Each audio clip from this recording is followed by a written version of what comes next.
Hello, everyone. Welcome along to the Rangers Rabble Women's Show. My name is Bryan, and as my phone goes off, sorry, I am joined by Wilf and Carr. Folks, how are we?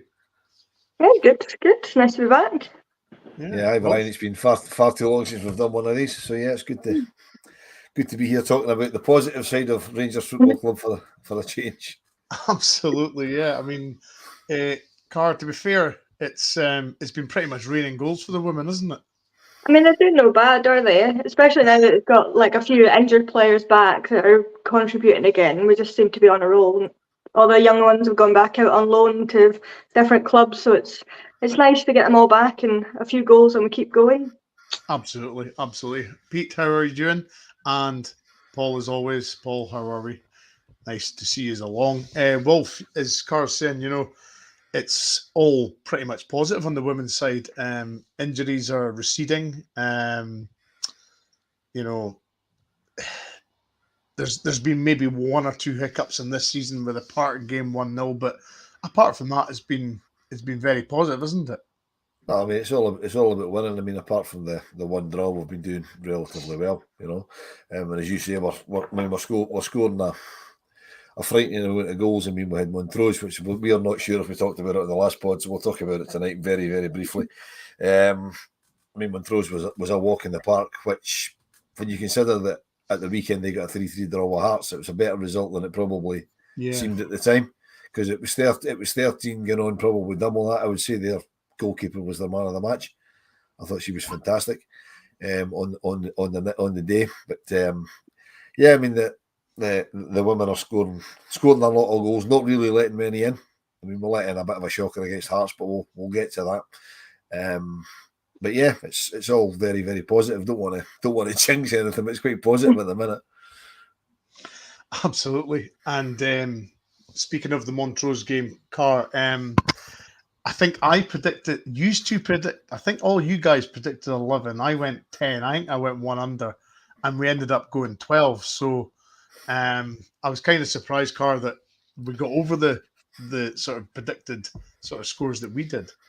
I know. I think we were kind of looking at the Celtic game when they played them first game of the season. Although they got 9, so as long as we do better than them, but I didn't expect it to be quite as easy.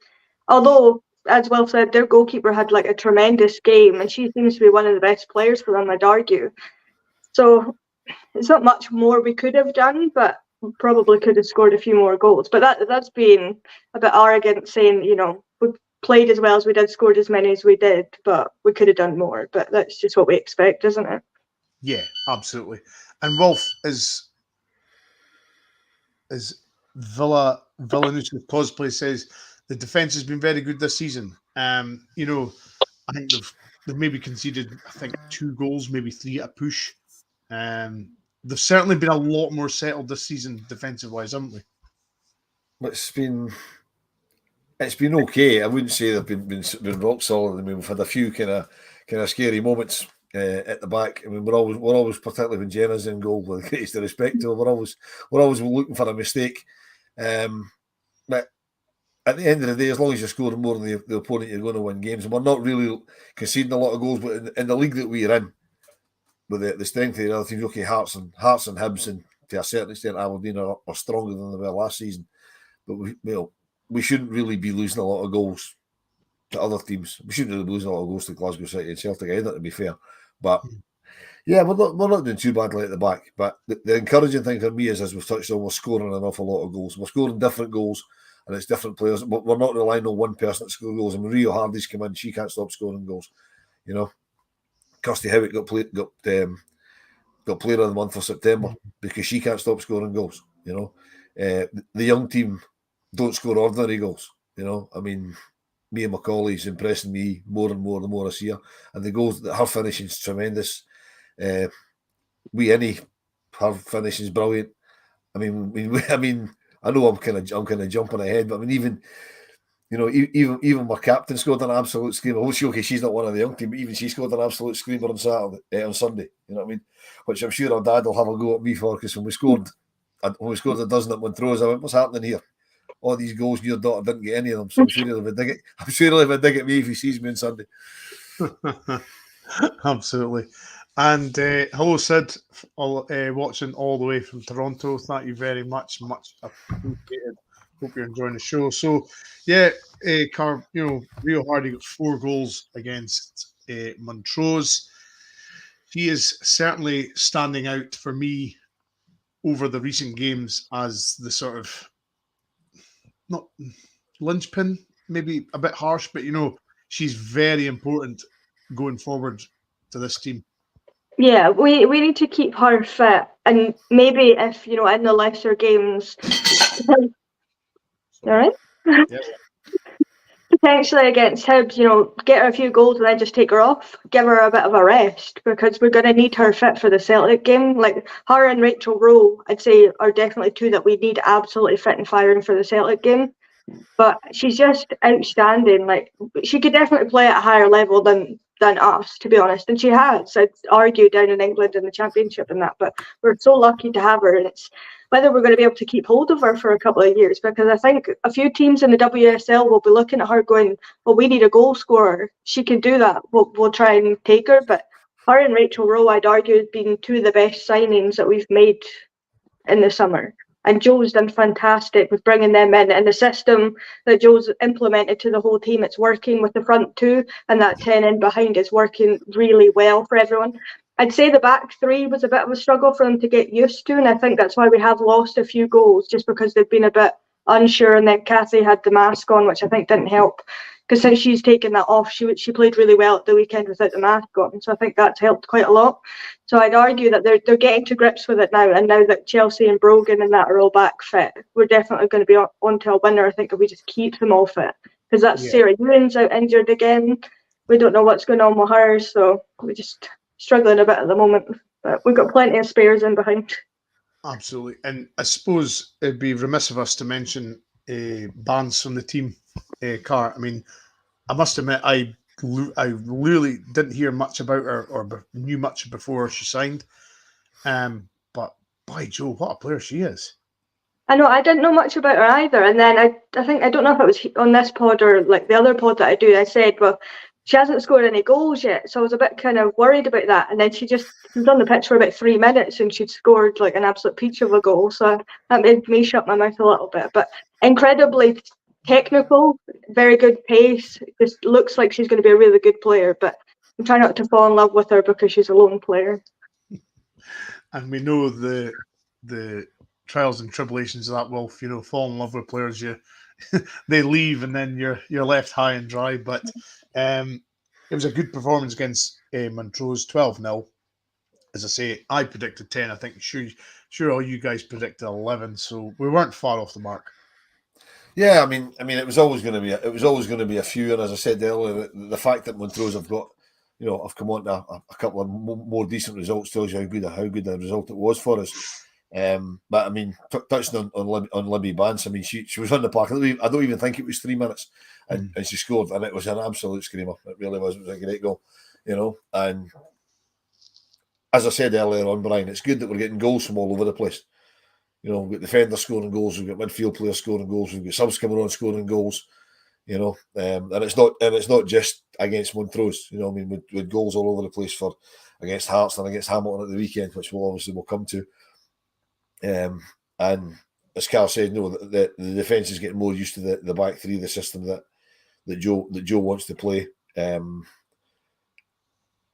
Well, listening to the interview after the Hearts game with the ridiculous goal that we lost, Joe said she was okay with that because they've got to take risks to play the way she wants to play. Maybe she was okay with it. I wasn't particularly okay with it, but I mean, I know where she's coming. I know where she's coming from. You've got to take risks to win football matches. But we could really do without stuff like that at the back. But yes, it's everything in the garden's rosy at the minute. And Carr, I think Acoustic Gymnast is right with you. He's right behind the team, or she is right behind the team, saying we're going to win the league. But it's very early in the season, isn't it? It is, but it reminds me a lot of the year that we did win the league, where everybody all over the pitch was scoring goals. Fair enough, we didn't concede as many goals that season as we already have this season. But we're definitely on to a good gelled team that wants to work for each other, that's not scared a bit of physicality. and getting in teams' faces, which I think is exactly what we were missing last season. We didn't have that, we had Demi Vance, we had Zoe Ness the year before when we won the league, who weren't scared of a tackle, who didn't mind getting in people's faces. And last season we were kind of lacking that a little bit, and we've definitely got that now with Rachel Rowe especially, but even Rio to an extent is more than happy to do that. And I think that's what's we're gonna need to win the league. So we just need to keep going the way we're going. But I don't know who said it, but a new goalkeeper probably is something we need to look at. Not January, but definitely summer, because the mistakes have just been consistent from Jenna, I'd argue. It's just what she does. But somebody said at the Hearts game it was very windy, so I don't know if that was a factor in that. But that pass was way too short, didn't give any enough chance to get the ball, and it's just ridiculous. We shouldn't be doing that. But I suppose these things are bound to happen with Jenna and goal. But we're doing all right at the other end. So as Will said, as long as we score more goals than the other team, we win games. I totally agree. Wolf, we then played Hamilton away 6-0, another convincing win, clean sheet. Are we not going to go are we not going to talk about Hearts a wee bit more? I'd like to talk about Hearts a wee bit more. Oh, on you go then. Fire Just away. because, as Carl touched on, sorry, before you dive on to the Hamilton game at the weekend, as Carl said, the conditions were a bit. I mean, it was at the Orion. Because you guys were the Orion, weren't you? I was in Munich. Carl was in Munich, but we'll get to that. We'll get to that, yes. She can tell us about that once we've talked about the good stuff. But yeah, I was lucky enough to be at the Orion. It was bloody windy, and it was in our face for the first half, and we had that at our back in the second half, and it was. I mean, I actually said at half time that hopefully in the second half all we're going to do is just shoot from everywhere because you'll score a lot of goals, and that's where me and Macaulay used the win well when she scored third goal, when she scored the third goal, But I mean, it was a decent performance against Hearts. It wasn't earth shattering, but I mean, we did what the conditions made it really, really difficult though, and because it was a cup tie, the object of the exercise was to get through, and we got through. And then the draw did us a massive favour because we got Boroughmuir Thistle, and the other two of the so-called big three got each other. So happy days. I must admit, I did message the group when the draw came out and said that we had Boroughmuir Thistle and Celtic had Glasgow City. And Car, you were particularly pleased about that. I mean, it's the perfect draw. If we could have asked for a draw, it's really the perfect one, because realistically, we're going to breeze past Boroughmuir Thistle and then potentially get probably Partick or somebody in the next round, or I mean, it could be we end up with City or Celtic, whichever one of them gets through, and then like last year we get a kind of not one of the top three in the final. But it's ours to lose essentially at this point. We have to go and retain that. That's our main objective at this point, and then go and win the league. That's realistically all that matters this year. Yeah, the treble is always what we aim for, but we have to win the league. But a perfect draw, we couldn't have done much better. So roll on, and hopefully we get a few goals in, get a few more youngsters in the side, get some more people back, and a few more goals. Absolutely. And of course, as Wolf mentioned, Car, you and Laura had a little detour trip out to Munich. I dare say it was to watch the Bayern Munich women's team. Give everybody a little insight to how Bayern Munich women's team sort of operate and how things are over there, and how Sam Kerr's getting on. I mean, she seems like she's really enjoying herself. She's really happy, and fair enough, she didn't play, but she seems like she's got a good friendships built up with a few of the other players, and just seems to really enjoy it. But they've very professional setup. So they play at the campus, which is essentially their training ground. That's where their under-19s, under-17s, and women's team play. But I mean, a massive pitch, basically a whole stadium that I think holds 2,500 people. It's got a standing section at the end of it. It's just so well put together, and their fans are really behind it. It was sold out. I think it was sold out fairly quickly as well. They really have got on board with their women's team. Everybody's singing, everybody's joining in with the chants, and it's such an incredible experience when you compare it to where we are at the moment and where we have been, with very few people turning up. kind of mediocre stadiums and pitches playing on. It's just incredible. Plus the weather was really nice and it was Oktoberfest. So, it was an all-round just a great trip. But we went and saw the Allianz as well, which is just incredible as well. It's just breathtaking, but no chance we'll get a ticket for that. So just a wee walking tour of Munich, enjoying the 27-degree sunshine while it was battering rain here and seeing some great women's football. And how's Sam adapted to German football? Because let's be honest, it's her first foray abroad. She's only 23, 24. A big step for a young lady to take. How do you feel she's getting on and adapting? I think I've only seen her play in a couple of games. It was a pre-season friendly and then a cup game they had before their season started. But she seems to be doing quite well. I think they were down 2-0 and then she came on and they got back to get a draw at 2-2. So I think she's, doing all right for herself. And I'd argue that sometimes I watch Georgia Stanway, which is basically her direct competitor for that role. And I think that Sam was probably better than her, but that's probably just my bias of loving Sam getting in the way of that. But she seems to be doing quite well. Unfortunately, she won't get as much game time because she's, certainly behind Georgia Stanway and a lot of other big players that they've brought in. So it's just going to take time for her to, get her place in the team, every week. But seems to be really enjoying it. Made a few friends in the team, and I think her German's coming along a bit better. She's still getting tutoring for that so that she can speak to everyone. But she's driving and that. She's got a car and everything, so she's doing no bad. It's not a bad life, Wilf, is it? Not a bad life at all. Best of luck to her. I mean, Sam deserves everything she gets. She's worked hard for it. She absolutely deserves everything that she gets. I mean, to touch on what Carl was saying, I've not been to Munich to look at their women's setup, but I mean, I know at Ajax the setup's exactly the same. They play on the academy pitch, which is right next to the Amsterdam Arena. Because when we played Ajax last season in the Champions League, the men's first team, we went to the youth league game, which is played on the same pitch. It's the same. It's the same idea, and they've got a nice stand, and they've got standing behind the goal and all that. And it's an absolutely cracking setup, and it's to me that's some of the difference with these big teams on the continent. They play at their own ground. It would be akin to us actually building a proper stand at Auchenhowie, rather than what we've got is ideal for what we need. But to push it on to the next level, we need to have something that will hold more than 200 or 300 people, which is where going to Broadwood probably helps, but we're not the only people to play on Broadwood. It's a synthetic pitch, if I can say it. These clubs, these big clubs in Europe, have got their academy. I mean, Man City's the same. I think they play at the academy as well. They've actually got, if you like, academy stadium. I mean, Barcelona's had one for years. Their B team stadium's been next door to the new camp for years, and it holds about 11 or 12,000 because they've got a team that plays in it in the Spanish second division. I believe the women play there as well, same as Madrid. So it is light years. It is light years ahead over there. I mean, if you look down in England to the EPL, the women's game's flourishing down there. I mean, they're playing in the actual club stadiums a lot of the time. I mean, Arsenal's playing at the Emirates, and they've used the Tottenham Hotspur Stadium for Tottenham games. And they're getting crowds.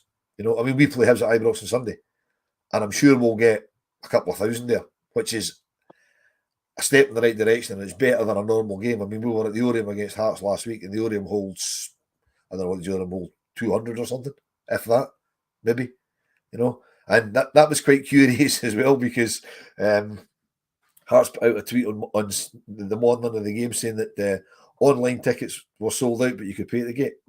I didn't quite understand that. It's either sold out or it's not sold out.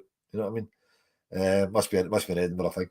But yeah, so we have still got a long way to go. But I mean, it sounds like Karen and Laura had a tremendous time in Munich, and I actually had a look. I'm going over to Prague for the men's first team game in a couple of weeks. I actually had a look to see if there was anything on at all in Prague the night before the game, because I'm going over on a Wednesday morning. Unfortunately, there doesn't appear to be anything, but I'll keep looking.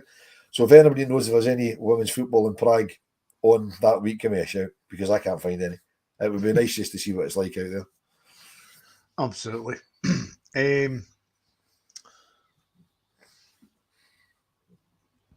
Is Munich a one-off in Germany? I'm not sure. Is that Sam Kerr or is that Carr? Or I'm not sure. Get back to us, and we shall clear that one up for you. So, Carl, we went on and then played a Hamilton Accies at the weekend. We've all been to Hamilton. It's a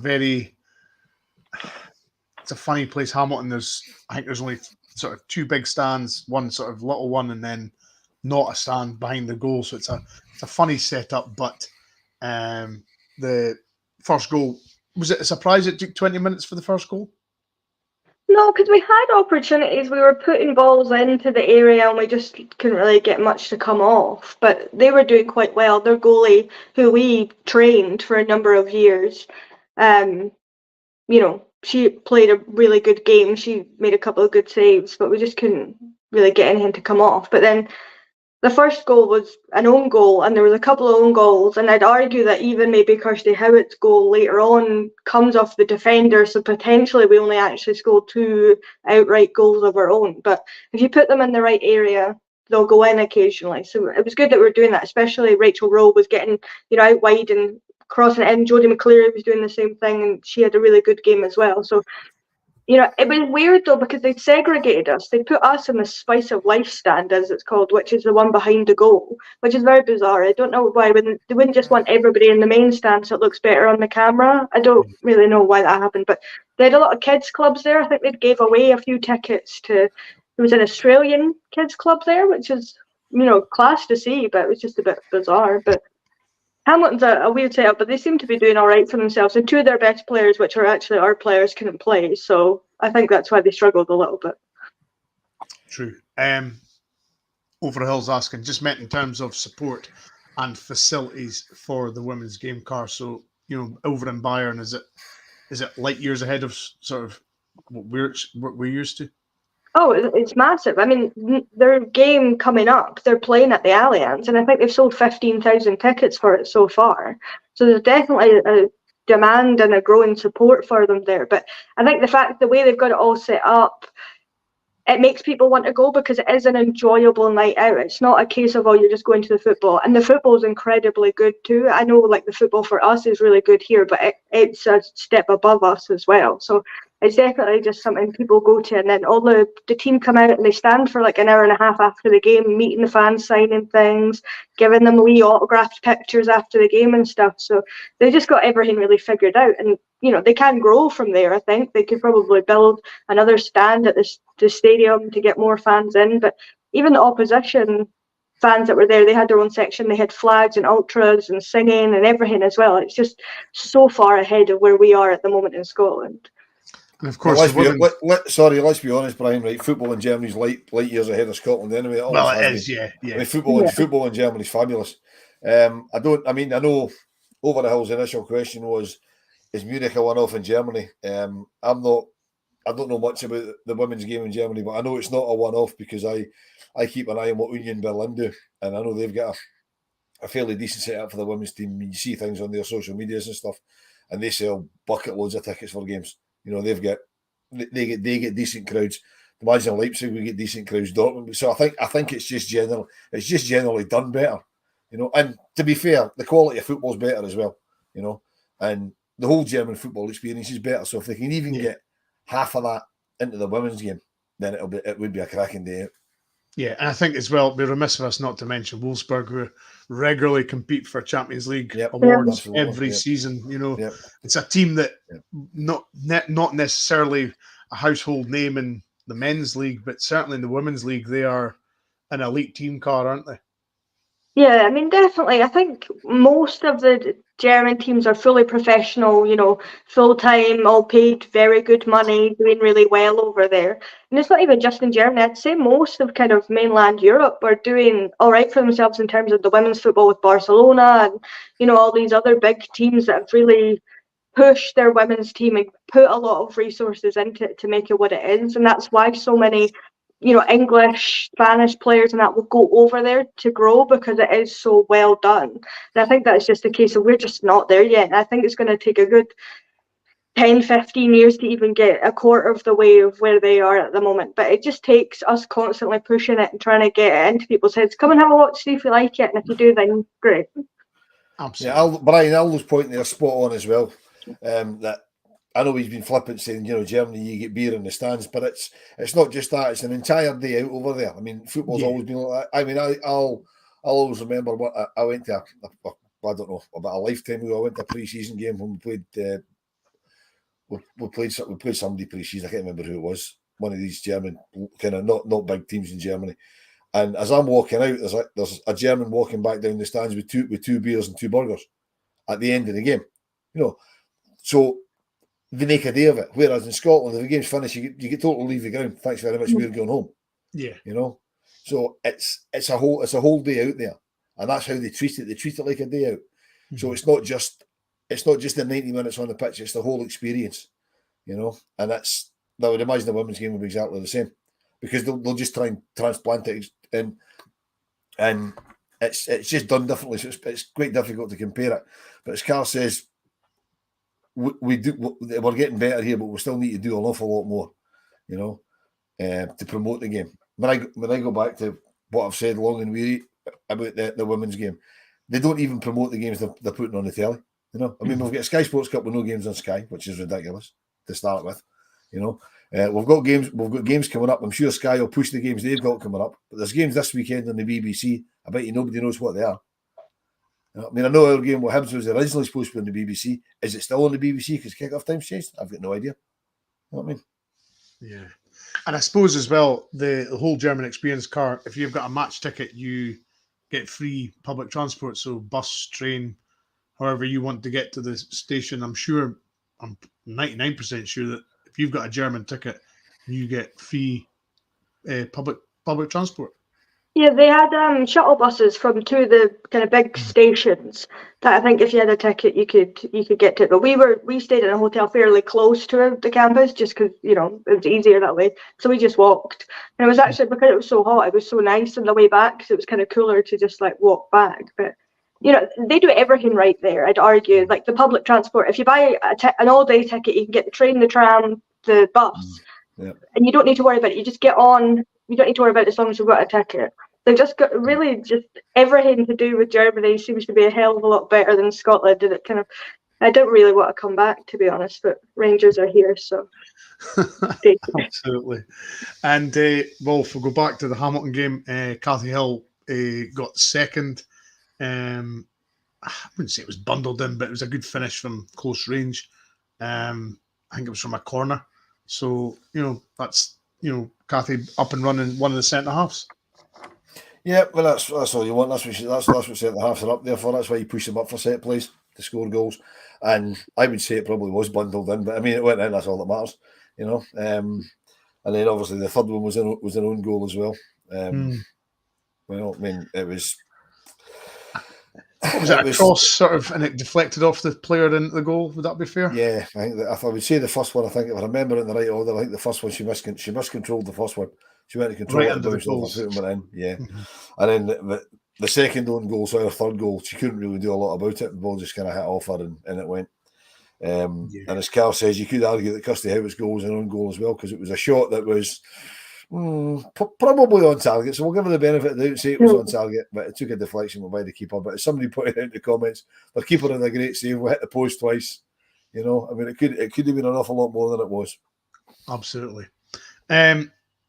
We got a penalty in the 65th minute, Car, and I watched the BBC highlight show last night on BBC Scotland, and I would say it caused a little bit of a stir, but obviously Rangers getting a penalty generally does.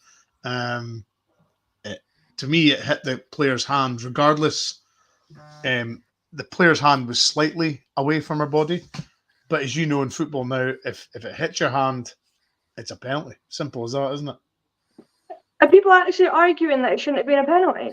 Because that's a madness. If that's you know what it's like. Aye, but there was two occasions before that where one of them, Rio was being grabbed by the shirt and then ends up not being able to get the ball because of it. And there's another one where it hits off both of our hands and we're not giving anything. I think this was the one where the ref went, I can't not give it now. Like, it's too obvious, it's too blatant.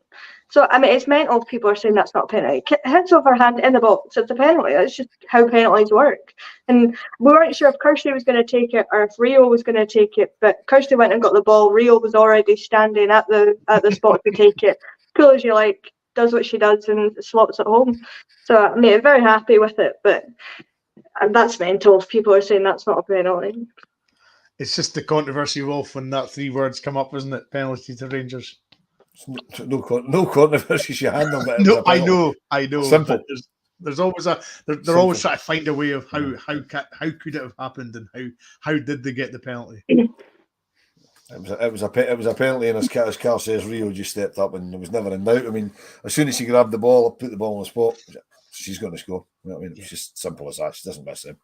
Very much so. And 5 minutes from the end, Car, Nick Dock saves the best to last. She just doesn't do tap-ins, does she? It's always a screamer from 20, 25, maybe even 30 yards.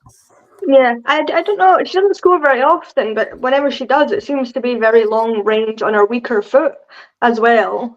Before that, I don't know if the highlights show it, but she dummies it and it goes out to Mia, and we're all going, I don't think she meant to do that. I think she meant to get the ball and she missed it. But then Mia just puts it back into the space and just absolutely smashes it up into the top corner. It's just, I think she just stands there like, yeah, like that's what I do. Like, don't worry about it. And even Joe was kind of like, what's going on here? Because that's like a couple now that Mia's done it, she's done it, Chelsea's done it. Like a few of them have scored absolutely banging long range goals, and Joe looks kind of taken aback at the fact that we can do that. But arguably we should be doing it more, because there was a few that we went high and wide, and Megan hit the post. Unluckily for her, she really should have had a goal or two. But you know, that's what Nick does, and we need to just keep her doing that. Give her that space, and she'll do it. As you say, CGM, penalty to Rangers, does magic 3 words. Ulfra Hill, lived in Bremen for 3 years. You're not wrong, Car. Things just work over there. Seems to be a common theme, Car, in Germany. Seems this year we actually have a designated penalty taker in Rio rather than a lucky dip of who takes it like last year. Wolf, I've always been used to, and you're probably the same as me, as there is a penalty taker, and if that person's on the pitch, they take the penalties. Simple as that, isn't it? I mean, Alan's got a point, but I mean, last year with the team selections and the substitutions and the injuries and the way it went, I'm not even sure a designated penalty taker would have been on the pitch that often to take a penalty, because it was all, you know, the team changed so often, and then, you know, you got players on form looking a bit for bizarre reasons getting taken off. So I don't think a designated penalty taker last season. There probably was one. They just probably went on the park and we got penalties. You know what I mean? Yeah. So as Carl says, if we can keep Rio fit, if we can keep Maya Macaulay fit, I mean, I'm more and more impressed. I said that before we came live. I'm more and more impressed with the more I see her. You know, we Annie just incredible. You know, Rachel Rose came back from injury. She absolutely ran. For me, she ran the show on Sunday. Until she went off. I hope that injury's not too bad that she's got.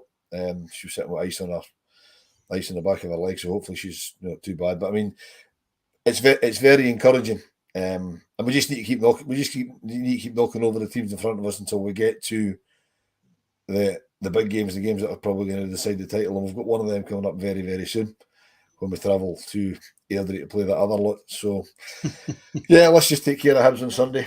At Ibrox, hopefully, as I said earlier, hopefully we get a decent crowd. You know, I mean, Rangers have done what they do for it. I mean, I can understand why they do it. I don't agree with it, but my Jers members getting in for £1 is encouraging people to come along. They as well just giving the tickets away than charging £1 for me. I don't see why they don't just make it a £5 across the board and just, you know, then people that are genuinely interested will come along. But if it gets bums on seats, that's fine. You know, because they'll get the ancillary revenue of the pies and the bovrils and the scarves and stuff like that, because of people visiting the superstore and things like that. Yeah. Also noticed as well, the fan zone's open for the game. That was quite nice to see, because obviously they must have shifted a few tickets before they're saying they're opening the fan zone.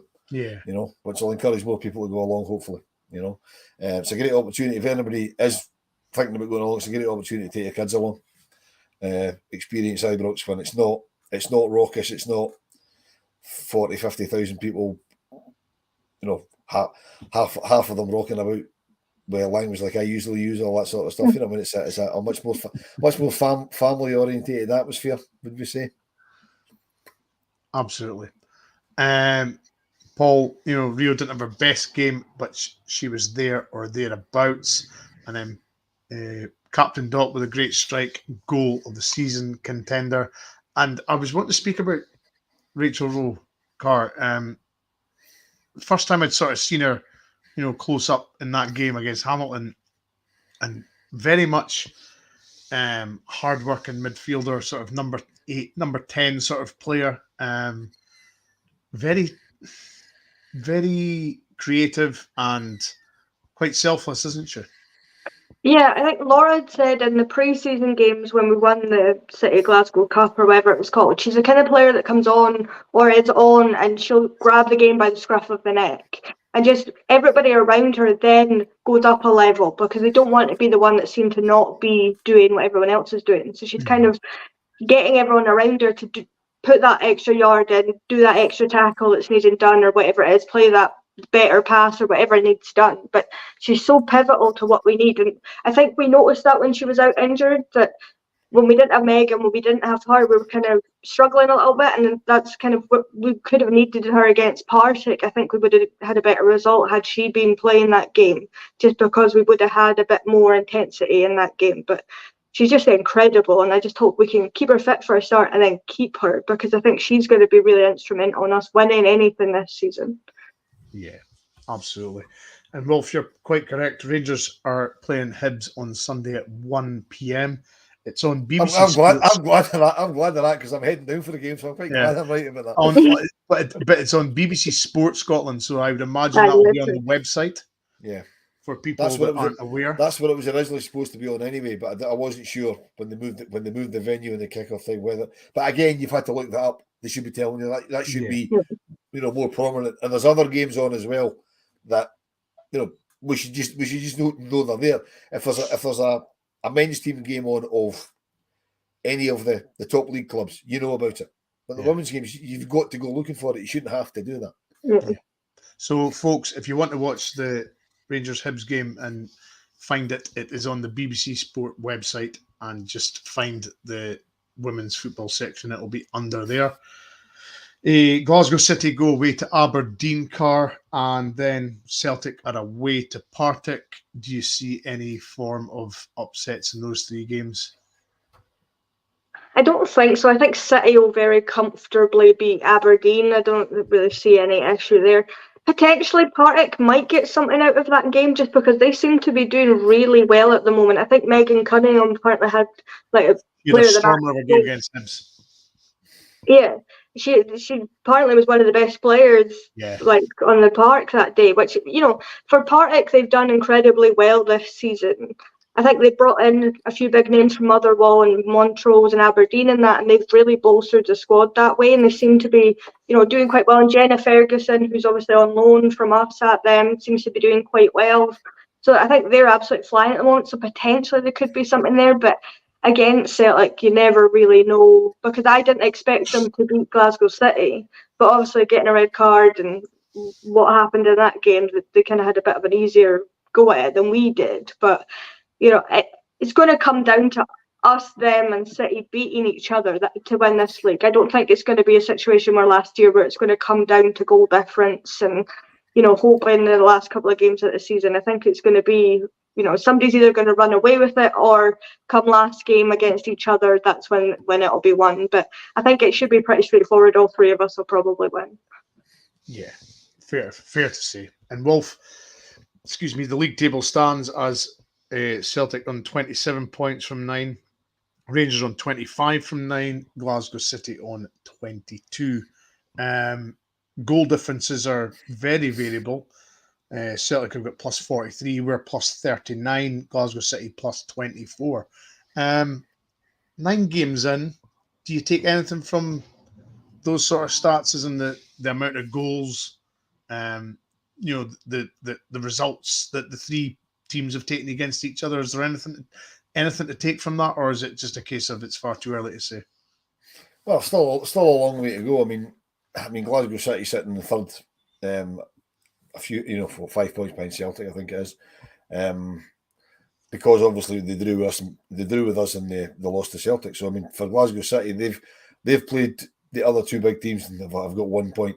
Yeah. We've only played one of the big two and got 1 point. Celtic's played one and got 3 points. So at the end of the day, when we play Celtic, it's looking at that, it's vital that we certainly don't lose to them. Yeah. A draw wouldn't be a disaster, but obviously we want to go and beat them because the Scar says it is going to get into games between the three of us. I mean, the way it looks, basically, the next time Glasgow City play us and or Celtic, they really have to win. Otherwise, they're going to end up they're going to be cut adrift in third place very, very quickly. So, but then we could also be in that boat if we go to Celtic and lose. Then that's them beat us and City, and we've drawn with each other, which is perfect. It's what they want. That's what we need them to be doing. We need to be beating the two of them and then drawing with each other. It would be absolutely perfect. Yeah. So we can't afford to lose to Celtic for the same reason. So there is an awful long way to go. I mean, leagues aren't won in September and October, but they can certainly be lost in September and October. So we just have to keep winning games of football. And the way we're playing, I'm fairly confident we'll do that. 100%. You agree, Carr? Yeah, I think so. I think, City have got Champions League, whereas Celtic, I think, had that disappointment of not getting through, last kick of the ball kind of thing, and then penalties, which, any team would struggle after that, just demoralised. So I think they've come back into the league and have been a bit angry and just kind of used that anger on the teams who are playing in the league, whereas City still have to focus on Champions League. So they've got their kind of mind in two places, I think, whereas we've just got to focus on this. So it could go either way, depending. But as Paul said, Cav has really, when she was at us, she wasn't used effectively or efficiently, I'd argue. She wasn't given much game time. When she was, it wasn't really that much. And she wasn't really played in her ideal position. Whereas Celtic are giving her that freedom to go and play, run at people, tackle, do what you got to do. And she's scoring them a lot of winners recently, which... it's gutting for me because we knew what she could have done, and then Malky didn't want to play her. So then she went to them because they wanted her, and you can see what she's capable of. So it's annoying that we had that potential to have somebody like that, but then also we've done better and we've got Rachel Rowan. So, I'd argue we're doing better, but we always have to beat Celtic, but this is incredibly crucial that we beat them. A draw's not good enough, but we'll do. But if we lose to them, that could potentially just springboard them onto just flying away with it at the top. Yeah, it's a very big game in a couple of weeks for sure. Hill's still hoping that Party gets something against Celtic. So, as you said, Carr, before that, it's always possible. And there's, Partick are playing well, so you never know. But always look out for that. So I suppose it comes down to predictions time. Used to Rangers versus Hibs. We weren't far away. Well, you guys were closer than me. 1 goal off with a big score against Montrose. Wilf, Rangers versus Hibs. First goal scorer and correct score, please. First goal scorer, Rangers versus Hibs, will be Rachel Rowe, assuming that she's fit enough to start the game, and it will be 4-0 to the Glasgow Rangers. Nice. Carr? 3-1, because I don't trust us to keep the back door shut. And I don't know, because Hibs have caused us problems in previous seasons, but they're on a bit of a downward trajectory at the moment, so I don't know. But I'm saying 3-1 just to not make a fool of myself if they, we only beat them 1-0 and it's, whatever.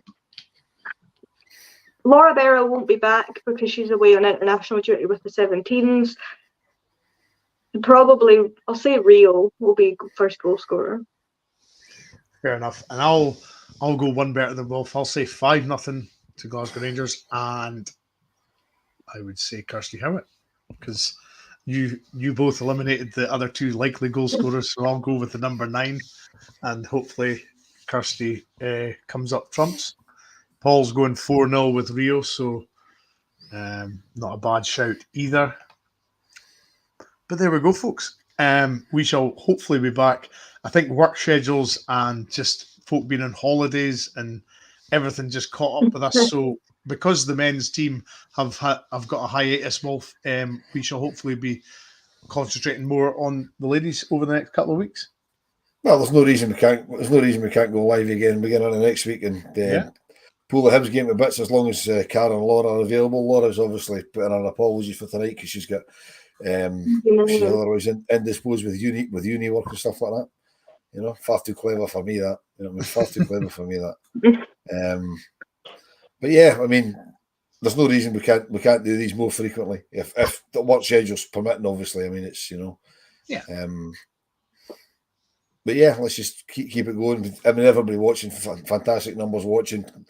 All the usual suspects in the comments, which obviously we're very grateful for. And before we go, Carrie, you want to do a wee bit of advertising of a pod that you mentioned earlier? Yeah, can do. We I don't know if anybody, well, Alan and that will know because they're part of it. We do the Rangers Women Supporters, Rangers Football Club Women Supporters Group. So we started a podcast, I don't know, a month and a half ago or something, just to try and get a bit more information out there. And, you know, obviously we do this, but there's not that many women's pods about the women's team. So we thought, why not like dip our toes on, see how we get on. And it's been doing all right. We're not at the numbers that the Rabbles at, but we're doing no bad. And also on Sunday, we're doing a fundraiser for the Breast Cancer Now because October is, you know, Breast Cancer Awareness Month.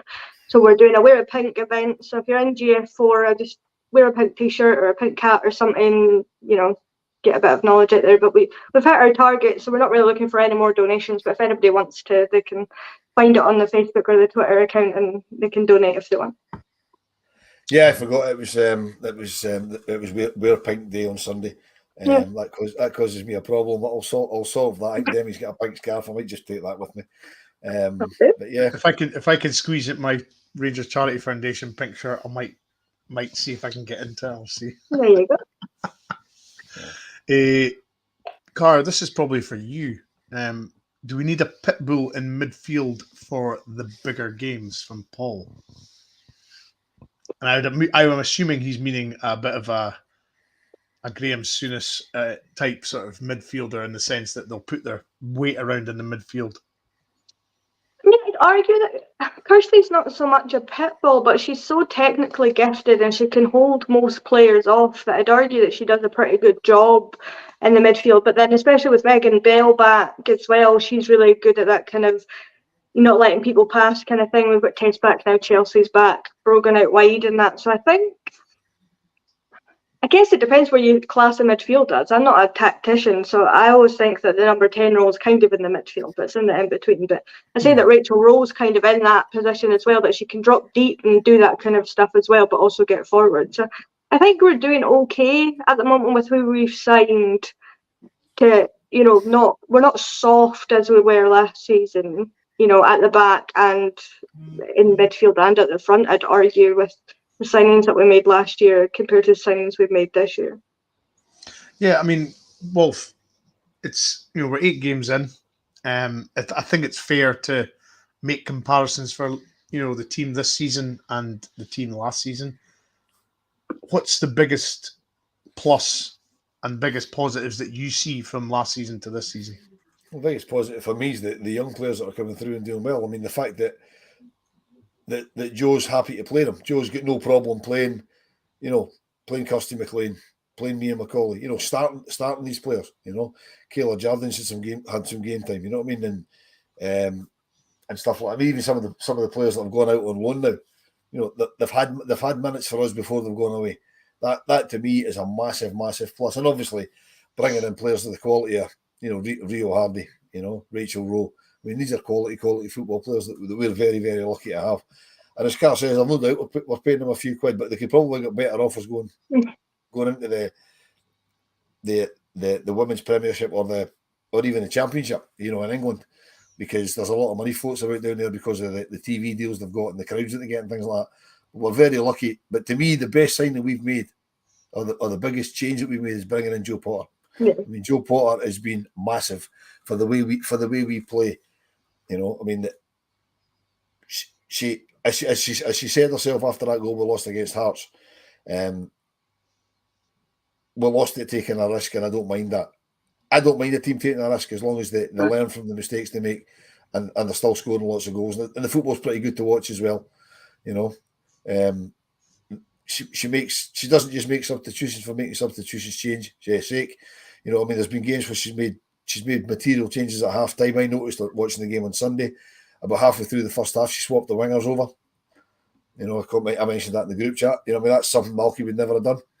You know, and it's just tremendous. You know what I mean, I just think Joe Potter is the biggest plus we've got this season by a long, long way. Paul, we'll pay money for you to wear that I wig. know. We'll buy you a coffee or a drink for you if you wear that pink wig. There you go. A couple of more comments just coming in. Alan, Nick can play and do that role in the middle, and Michelle can play at the back. Joe has tested that out already. Paul, Pitbull as in Cavani. And funnily enough, Car, you mentioned that earlier, didn't you? Yeah, I mean, I guess last season we really could have used her in that, that situation where she was an ankle biter. She is willing to go after people, and I didn't know she could score goals the way that she has been this year. But I'd argue that I don't know if she would fit into Joe's system this year with what Joe's done, because as Wilf said, she does swap the wingers over a lot. At one point I was like, why is Brogan over there and Jodie's over there now? And then they would just swap back and that was it. Like no issue. They would just swap around and then she'd be shouting in orders at folk. And I think at the start of the season she was keeping Mia on her side so that she could kind of speak to her and tell her what to do. And now I think she just trusts Mia to go and do what she's doing because she seems to have got the knack for it now. It's just incredible. I didn't know who Joe was before this, but I'm so glad that she's here. Even Jay as well, because you can see the difference that it's making having people in that know the women's game more than anything, that know how training and that kind of thing need to go, how it's different, rather than just having somebody in that's, okay, they might be a good coach, but it didn't work out because the players they signed and the changes they made during games, and they didn't make changes in terms of formation and tactics, whereas this season sometimes we drop back to back five, sometimes we're got Nick in that number 6 position with players being injured, so Rachel's then been playing as a centre back, all this kind of stuff, and it seems to be working. So I'm really happy to have Joe in and Jay in and the players in that we've got, because we're getting somewhere now, I think, in terms of the women's setup. Yeah, 100%. Wilf, speaking of the sort of managerial change that we did make, do you think the team needed a female manager in the sense that they were always used to a men's manager before, and as Carr just mentioned, do you think it was important that the club went down the route of a female manager, as in the manager is then understanding what the players are going through, what they're experiencing, and then able to sort of relate to them a lot better? Would that be a fair comment? You're on mute. Sorry, mate, I did that. I was sneezing. Sorry. It was important that the club employed a manager that knew the women's game. It didn't necessarily have to be a woman, but it had to be somebody that knew the women's game. But yeah, you make a decent point that obviously Joe being female, and we're not trying to be at all sexist about any of this at all, because that wouldn't be what we do. She can empathise with the issues, if you like, that that women have that men don't have. Even look at the problem that we've discussed. I'm not sure if we've done it here. We've certainly done it in private off air. Where the amount of ACLs has been in the women's game because of the makeup of their body. I think was it explained. Carol Laura explained it's the way the shape of their hips and the contact. I'm not really sure. I'm not medically minded, but something to do with that. That's why they tend to get more ACLs than in the men's game. That's something else that Joe will understand. And not just that, it's something that girls can look up to, because Joe Potter's got 40 England caps, something like that. Yeah. And okay, the England team then weren't what the England team are now, but that's still 40 international caps for a decent country. It's not 40 international caps for the Faroe Islands or Luxembourg or any of that. So that's pedigree. She's been about the game a long time. She obviously knows what she's talking about, but it wasn't particularly important that we brought a woman in, but we had to bring in somebody that knew the women's game without a question of a doubt. Yes, and I totally agree. Totally agree. So, folks, that is us. We've just about hit the hour mark. I mean, I wasn't sure how long we'd managed to get out of this, but we've just about hit the hour. So, I told my missus would be 25 minutes. Oh well, you can blame me for that. You can blame me for that. It's all right. She's watching that stupid farming program, so we'll be all right. I asked the women manager a question last year. For me, at this stage, a normal manager is a woman manager is a definite plus. Yes, I totally agree. So yeah, there we go. So hopefully we will be back next week with a live pod reacting, to the Rangers versus Hibs game. We shall let you know in good time. My thanks to Wilf and Carr. No, well, just for context, folks, Bryan's input to the Hibs game might not be particularly great. No, it's not next week. It's not this weekend. You're going on the sauce at Ibrox, is it? No. Sorry, it's the week after. Okay, scratch that. We can edit that bit out. So yes, so hopefully we will be back with a pod Monday, Tuesday again, like this week, and we shall be reacting to the Rangers Hibs game. So thanks for joining us, and we shall see you again very, very soon.